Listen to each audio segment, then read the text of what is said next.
समुद्र की कामना नहीं होती कि सारा जल समुद्र में आ जाए, लेकिन स्वतः ही सारी नदियां समुद्र में जाकर ही मिल जाती हैं। अभाव में सूख जाते हैं और अबंडेंस में ओवरफ्लो होने लगते हैं। आसपास की चीजों को भी तहस नहस कर डालते हैं। प्रत्येक वस्तु और प्रत्येक जीवन अपने आप में पूर्ण होता है। यह संसार भी उसी पूर्णता का विस्तार है। जब परमात्मा पूर्ण है तब उसकी सृष्टि भी पूर्ण है। जो कामनाओं में फंसा हुआ है वो शांति को प्राप्त नहीं होता। कहा भी जाता है, बिन मांगे मोती मिले, मांगे मिले न भीख। तृप्त होने का अर्थ यह नहीं है कि जड़वत हो जाना। वास्तव में तृप्त व्यक्ति ही कुछ नया सोच सकता है। जन्म और मृत्यु का ये चक्र है, इसी में हम फंसे रह जाते हैं।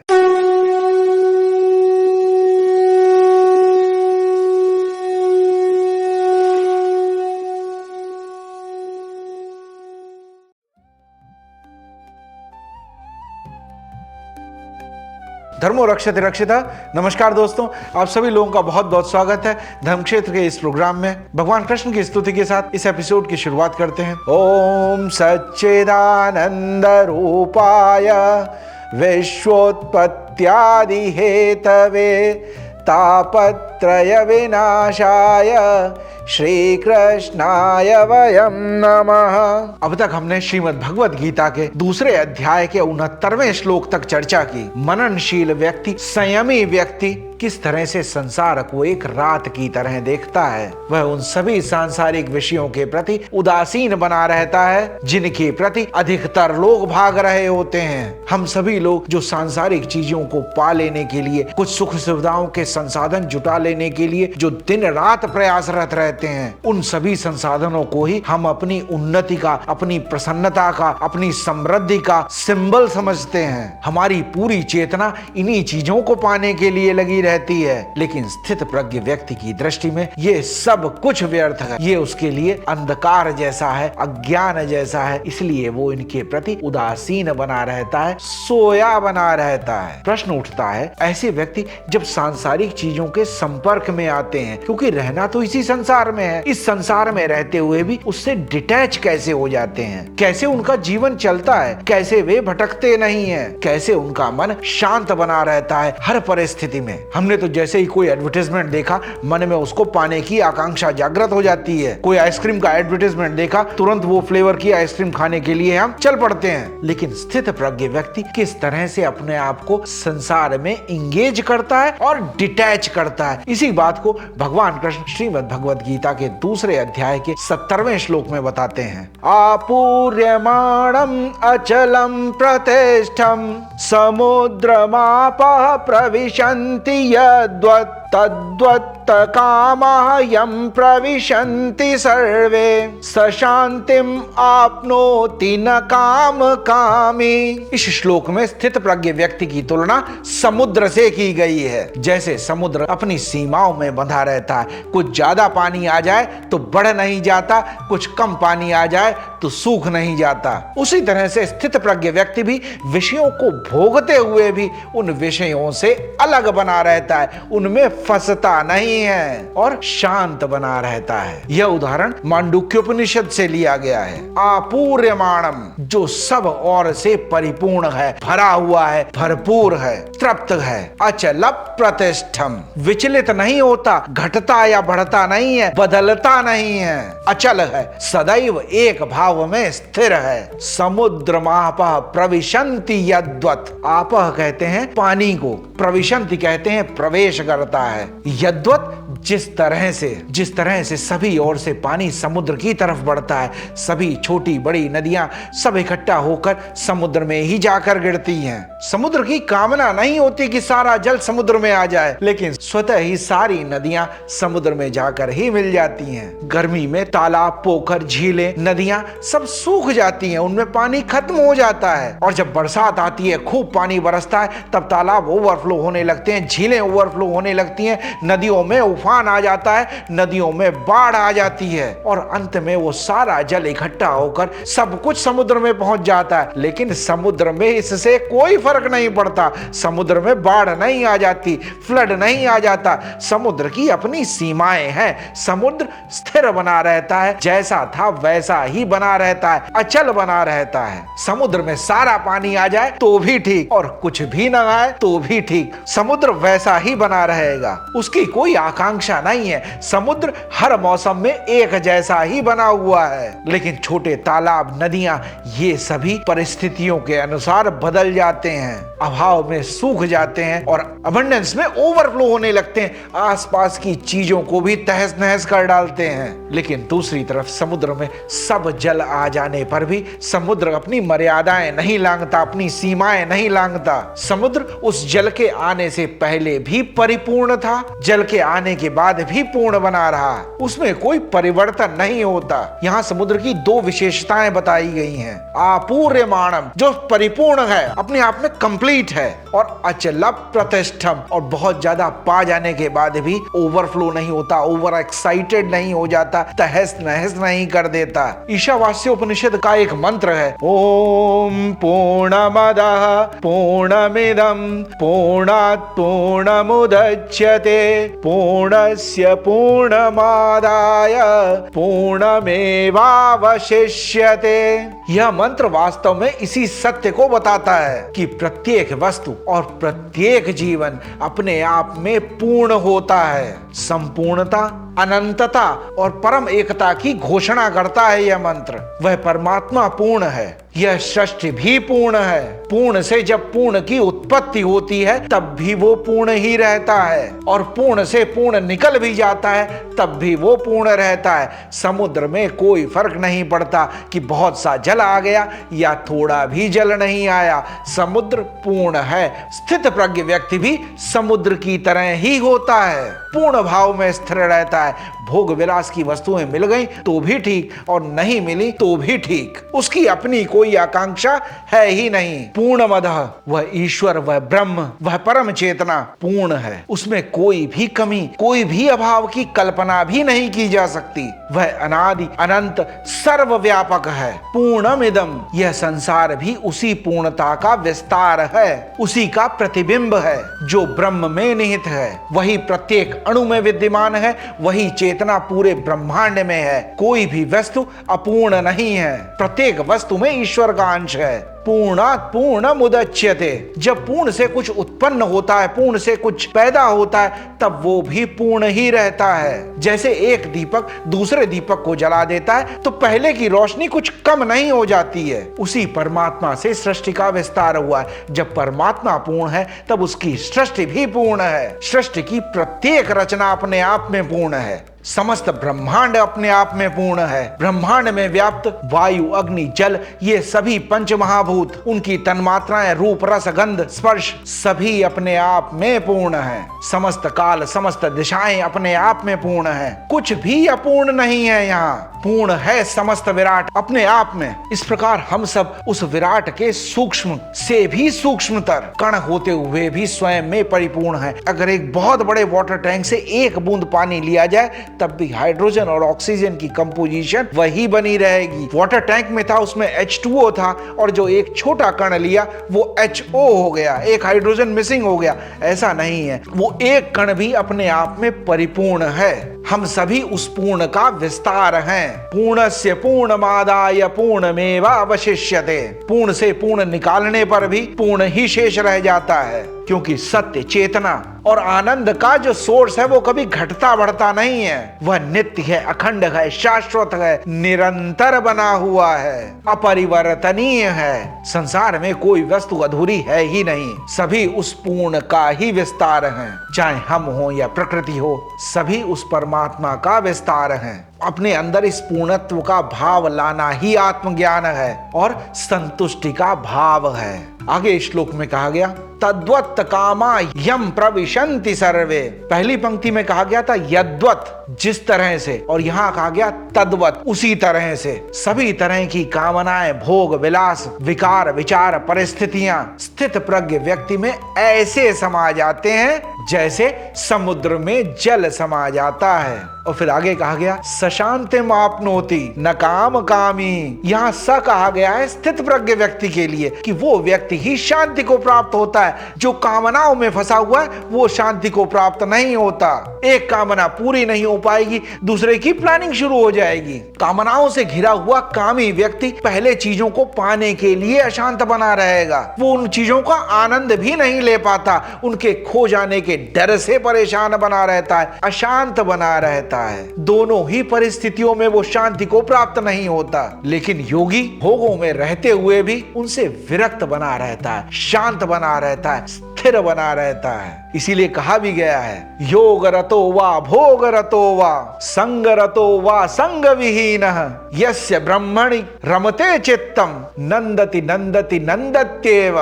चाहे वो योग में रत हो, चाहे भोगों में रत हो, चाहे किसी के साथ हो या अकेला बना हुआ हो, जिसका मन ब्रह्म में स्थिर है, जिसका मन, जिसका चित्त अपने लक्ष्य को समर्पित है, उस परम चेतना के चिंतन में समर्पित है, वो व्यक्ति हर परिस्थिति में आनंदित रहता है, प्रसन्न रहता है। उसकी कोई कामना नहीं है, उसके मन में कोई अशांति का भाव ही नहीं है। वह अपने आप को उस पूर्णता का विस्तार समझता है। रामचरितमानस में गोस्वामी तुलसीदास जी ने भी कहा है जिम सरिता सागर पह जाई यद्यपि ताहि कामना नाही तिमि सुख संपत्ति भी नहीं बुलाए धर्मशील पही जाहि सुभाए। सभी नदियां सागर में जाकर मिलती हैं, यद्यपि सागर की कोई कामना नहीं होती है। उसी तरह से सुख, संपत्ति, शांति, वैभव के सभी साधन भी बिना कामनाओं के, बिना आकांक्षा के स्थित प्रज्ञ व्यक्ति, धर्मशील व्यक्ति के पास पहुंच जाते हैं और वहीं वह सुशोभित होते हैं। क्योंकि जब धर्मशील व्यक्ति, स्थित प्रज्ञ व्यक्ति के पास बहुत से साधन आ जाते हैं, तब वो उनसे समाज के कल्याण के लिए कुछ करना चाहता है। वो स्वार्थ से ऊपर उठकर कुछ करना चाहता है। सुशोभित होने का अर्थ यह भी है कि वे स्थित प्रज्ञ व्यक्ति को डिस्टर्ब नहीं कर देते हैं, उसका आचरण नहीं बदल देते हैं, उसमें अहंकार नहीं पैदा कर देते हैं, कोई विकार उत्पन्न नहीं कर देते हैं। कहा भी जाता है बिन मांगे मोती मिले, मांगे मिले न भीख। जो सब कुछ पा लेना चाहता है, सबकी कामना करता है, वो कभी सुखी नहीं रह पाता है। समुद्र तृप्त है, नदियों के जल के आने से पहले भी और आने के बाद भी उसके स्वभाव में, उसके आचरण में कोई बदलाव नहीं आता है। वह पहले भी शांत था, बाद में भी शांत बना रहता है। तृप्त होने का अर्थ यह नहीं है कि जड़वत हो जाना। वास्तव में तृप्त व्यक्ति ही कुछ नया सोच सकता है, कुछ नया कर सकता है, रिस्क ले सकता है, क्योंकि उसकी अपनी कोई आकांक्षा नहीं है। हम कॉर्पोरेट सेक्टर में भी देखते हैं आजकल मैनेजमेंट इस चीज को बहुत प्रमोट करता है कि रिस्क टेकिंग कैपेबिलिटी कैसी है, और वही व्यक्ति कैलकुलेटिव रिस्क लेने की क्षमता रखता है जिसकी अपनी कोई आकांक्षा नहीं है। And they are the most successful leaders. अतृप्त व्यक्ति, जिसे यहाँ कामी कहा गया है, वो अपनी कामनाओं को पूरा करने में ही परेशान बना रहता है, पूरा जीवन इसी में निकल जाता है। जो कामनाओं के पीछे दौड़ रहे हैं वो सिर्फ दौड़ते ही रह जाते हैं। वो कभी जीवन के आनंद का अनुभव भी नहीं कर पाते, कभी मन में संतुष्टि का भाव ही नहीं आ पाता, ईश्वर को कभी धन्यवाद ही नहीं कह पाते। उनकी एक कामना पूरी नहीं हो पाती, वो दूसरे की तरफ दौड़ने लगते हैं, पूरा जीवन ही अशांत निकल जाता है। जो कामनाओं की कामना कर रहा है वही कामी है। वह कभी प्रसन्न नहीं हो पाता, बस दौड़ता ही रह जाता है। वह सुखी होने को भी टाल देता है। पढ़ाई पूरी हो जाएगी तब मैं एंजॉय करूंगा, अच्छे कॉलेज में एडमिशन मिल जाएगा तब मैं एंजॉय करूंगा, जॉब मिल जाएगी, प्रमोशन मिल जाएगा, शादी हो जाएगी, बच्चे हो जाएंगे, परिवार बढ़ जाएगा, तब एंजॉय करूंगा। अपनी कामनाएं अभी पूरी भी नहीं होती हैं, आगे की कामनाएं शुरू हो जाती हैं। मेरे बच्चे का अच्छे स्कूल में एडमिशन हो जाए, अच्छे कॉलेज में एडमिशन हो जाए, जाए, इसका कैरियर सेटल हो जाए, उसकी शादी हो जाए, उनके बच्चे सेटल हो जाए। कामनाओं का कोई अंत ही नहीं है और इन सब में मैं एंजॉय करूंगा, मैं प्रसन्न रहूंगा, मैं आनंद में रहूंगा, वो भाव ही चला जाता है। हम कभी न खत्म होने वाली एक लिस्ट लिए बैठे हैं। एक दिन ये शरीर खत्म हो जाएगा, वो लिस्ट नहीं पूरी हो पाएगी। उन्हीं कामनाओं, उन्हीं वासनाओं और उन्हीं आकांक्षाओं को लिए हुए शरीर मृत्यु को प्राप्त हो जाता है और फिर अगले जन्म में अपने कर्मानुसार उन्हीं वासनाओं को पूरा करने के लिए फिर एक नया जीवन शुरू हो जाता है। जन्म और मृत्यु का ये चक्र है, इसी में हम फंसे रह जाते हैं।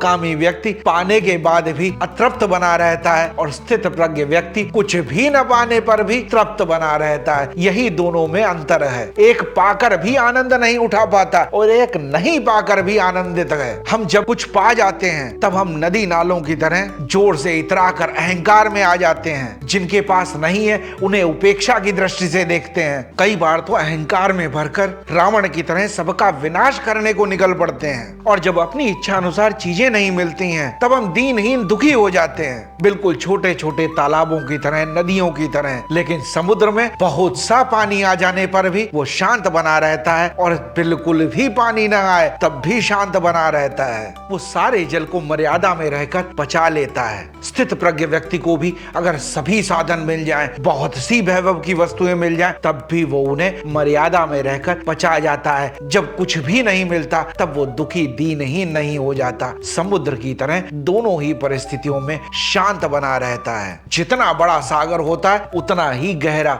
उतना ही शांत होता है। इस दुनिया का जो सबसे बड़ा सागर है वो सबसे अधिक शांत है, इसीलिए उसका नाम प्रशांत महासागर है। प्रशांत महासागर में एवरेस्ट से बड़ी बड़ी चोटियां हैं, न जाने कितनी चीजें उसमें पड़ी हुई हैं और फिर भी वह शांत है, मर्यादा में है। ठीक इसी तरह से स्थित प्रज्ञ व्यक्ति, योगी सभी भोग विलासों को निर्लिप्त भाव से भोगता है, उनमें फंसता नहीं है, सब कुछ डाइजेस्ट कर लेता है। ये जो पचा लेने की कला है ये बहुत ही मुश्किल है, ये बहुत ही दुष्कर है और दुर्लभ भी है। भूखे रहने की अपेक्षा ज्यादा खाकर पचा लेना ज्यादा मुश्किल है। ज्यादा खा लेने से डकार न आ जाए, स्टमक अपसेट न हो जाए, इसी तरह से ज्यादा पा लेने से अहंकार न आ जाए, विनाशकारी न हो जाए, दूसरे को परेशान न करने लगे, दूसरे को उपेक्षा की दृष्टि से न देखने लगे। जीवन में जो भी मिले उसे पचाना सीखना चाहिए। सुख मिले तो उसे पचाना सीखना और दुख मिले तो उसे भी पचाना सीखना चाहिए। समुद्र की तरह भोजन अगर सही से नहीं पचता है, बीमारियां पैदा होने लगती हैं। पैसा अगर सही से नहीं पचता है तो दिखावा बढ़ने लगता है, शो ऑफ करने लगते हैं। बात कभी नहीं पचती है तो चुगली बन जाती है, शिकायत बन जाती है, गॉसिप बन जाती है। प्रशंसा अगर नहीं पचती है तो अहंकार बन जाता है। निंदा जब नहीं पचा पाते हैं तब दुश्मनी बन जाती है। स्थित प्रज्ञ व्यक्ति सब कुछ पाकर भी अपनी मर्यादाएं नहीं लांघता, अपनी सीमाएं नहीं लांघता। भगवान राम को इसीलिए मर्यादा पुरुषोत्तम कहा जाता है, क्योंकि उन्हें अगर अयोध्या का युवराज बना दिया जाए या वनवास दे दिया जाए, दोनों ही परिस्थिति में वे शांत बने रहते हैं, विचलित नहीं होते हैं। इसीलिए भगवान राम के लिए कहा भी जाता है, राम महलों में है, राम जंगल में है, राम है शोक में, राम मंगल में है, राम हर युग में है, राम हर पल में है, राम है आज में, राम ही कल में है। राम हर परिस्थिति में एक जैसे बने रहते हैं, इसीलिए हम उन्हें मर्यादा पुरुषोत्तम कहते हैं। वो हमारे आदर्श हैं, दोनों ही परिस्थितियों में वो विचलित नहीं होते हैं। इसीलिए तो वाल्मीकि जी कहते हैं, सदा प्रसन्न राघव, जो हर परिस्थिति में प्रसन्न रहे, जो हर परिस्थिति में आनंद में रहे, जो हर परिस्थिति में पूर्ण बना रहे, वही तो राम है। पर हम तो पचा ही नहीं पाते, न सुख को, न दुख को, न सफलता को, न असफलता को। अगर थोड़ा भी कुछ पा लेते हैं तो जिनके पास नहीं है उनके प्रति हम उपेक्षा का भाव रखने लगते हैं, उनके प्रति इग्नोरेंस का भाव रखते हैं, एरोगेंस आ जाती है हमारे अंदर। और अगर नहीं मिलता है तो जिनके पास है उनके प्रति ईर्ष्या का भाव आ जाता है, अपेक्षा का भाव आ जाता है, हम ये चाहने लगते हैं कि हमें दे दें। स्थित प्रज्ञ व्यक्ति का व्यक्तित्व समुद्र की तरह गहरा होता है, छोटे नदी नालों तालाबों की तरह छिछला नहीं होता। वह सुख और दुख दोनों को पचाने की सामर्थ्य रखता है। समुद्र की विशालता, मस्ती, ऐश्वर्य आने वाले पानी पर डिपेंडेंट नहीं है। उसी तरह से स्थित प्रज्ञ व्यक्ति का आनंद बाहरी सांसारिक चीजों पर डिपेंडेंट नहीं है। जो छोटे मोटे दुखों से परेशान हो जाए, विचलित हो जाए और कुछ कुछ पा लेने पर अहंकारी हो जाए, उसकी बुद्धि प्रतिष्ठित नहीं है। हम छोटे मोटे दुखों से भी विचलित हो जाते हैं, थोड़ा सा सुख पाकर अहंकारी हो जाते हैं, क्योंकि हमारी बुद्धि प्रतिष्ठित नहीं है, हम स्थित प्रज्ञ नहीं है। स्थित प्रज्ञ व्यक्ति का ध्यान सिर्फ अपने लक्ष्य पर होता है, उस परम चेतना के चिंतन में होता है, परमात्मा के चिंतन में होता है, परमात्मा को समर्पित होता है। उसकी सभी कामनाएं, सभी इच्छाएं, सभी काम ईश्वर को समर्पित होते हैं। जब हम अपने सभी कर्मों को ईश्वर को समर्पित करके करते हैं, प्रसन्नता के साथ करते हैं, आनंद के साथ करते हैं, समर्पण भाव के साथ करते हैं, तब हमारे कर्म ही धर्म हो जाता है। स्थित प्रज्ञ व्यक्ति स्वयं में पूर्ण है। घर है, गाड़ी है, धन है, संपत्ति है, वैभव है, पद है, प्रतिष्ठा है, मान है, सम्मान है, तो भी प्रसन्न है, और नहीं है तो भी प्रसन्न है। हमें अपना व्यक्तित्व और अपना व्यवहार समुद्र की तरह रखना चाहिए कि दोनों ही परिस्थितियों में शांत बने रहें, स्थिर बने रहें, विचलित न हो। तब कोई शिकायत का भाव ही नहीं रह जाएगा। रह जाएगा तो सिर्फ ईश्वर को धन्यवाद देने का भाव, कृतज्ञता का भाव। हमारी जब कामनाएं पूरी हो जाती हैं, तब हमें नदियों की तरह उफान आ जाता है, और जब हमारी कामनाएं पूरी नहीं होती तब हम सूख जाते हैं, क्योंकि हमारी पूर्णता बाहरी तत्वों पर आश्रित है, संसार पर आश्रित है। लेकिन जब हम परमात्मा रूपी सागर में मिल जाते हैं, तब हम पूर्ण हो जाते हैं। हमारी अपूर्णता उस दिन खत्म हो जाती है। फिर हम किसी चीज के आश्रित नहीं रह जाते। हम सांसारिक विषयों में खुशी ढूंढते हैं, जहां हमें जो खुशी मिलती है वो क्षणिक होती है। संसार ही नश्वर है, तब संसार से मिले सुख और दुख भी तो नश्वर होंगे। लेकिन जो समुद्र में समा गया, जो समुद्र का ही हो गया, जो परमात्मा को ही समर्पित हो गया, वही सच्चिदानंद को प्राप्त हो गया, वही आनंद को प्राप्त हो गया। अब उसका आनंद परिस्थितियों के वश में नहीं रह गया। अब वो हर परिस्थिति में प्रसन्न रहेगा। हमारे पास जो नहीं होता उसकी हमें आकांक्षा रहती है, जो है उसका अहंकार रहता है। जो हमारे स्वामित्व में है, जो हमारा है, उसके प्रति हमारा मोह है, और उनको खो देने का भय बना रहता है। और इसी दुख में हम परेशान बने रहते हैं, जब तक हम अपनी इंडिविजुअलिटी छोड़ने को तैयार ना हो जाएं। नदी जब तक नदी होने की आकांक्षा रखेगी, तब तक परेशान रहेगी। नदी होने का भाव छोड़ने को तैयार ना हो जाए, समुद्र में मिलने को तैयार ना हो जाए, तब तक वो परमानंद को प्राप्त नहीं होती, पूर्णता को प्राप्त नहीं होती। अज्ञानता को छोड़कर ही ज्ञान की प्राप्ति होती है। बचपन को छोड़कर ही यौवन प्राप्त होता है, यौवन को छोड़कर ही प्रौढ़ावस्था आती है। किसी सीढ़ी पर चढ़ते हुए भी पिछले कदम से पैर उठाना पड़ता है, छोड़ना पड़ता है, तभी हम आगे बढ़ पाते हैं। ये जो अटैचमेंट है, ये जो बंधन है, इसको जब तक हम छोड़ेंगे नहीं, तब तक हम आगे बढ़ नहीं सकते। जिस दिन हम अपनी सेल्फिशनेस, अपनी इंडिविजुअलिटी को छोड़ने को तैयार हो जाएंगे, उसी दिन हम उस परमात्मा में, उस परम चेतना में, उस पूर्णता में, उस टोटलिटी में मिल जाएंगे, और वही परमानंद है। अगर बचपन से लेकर जवानी तक और बुढ़ापे तक वही कामनाएं बनी रहें, तो इसका मतलब है हम आगे बढ़े ही नहीं, हम वहीं के वहीं खड़े रहे। पूरा जीवन निकल गया, हम कामी ही बने रहे, कामनाओं के पीछे ही दौड़ते रहे, उस आनंद की तरफ कभी बढ़े ही नहीं। हमने अपनी न सेल्फिशनेस छोड़ी, न अपनी इंडिविजुअलिटी छोड़ी, हम अपने आप को बचाने के चक्कर में उस आनंद से वंचित रह गए। इस श्लोक में भगवान कृष्ण बताते हैं कि स्थित प्रज्ञ व्यक्ति इस संसार में रहता कैसे है। छोड़ देना सॉल्यूशन नहीं है, रहते हुए छोड़ देना, पकड़े पकड़े छोड़ देना, इस कला को सीखना जरूरी है।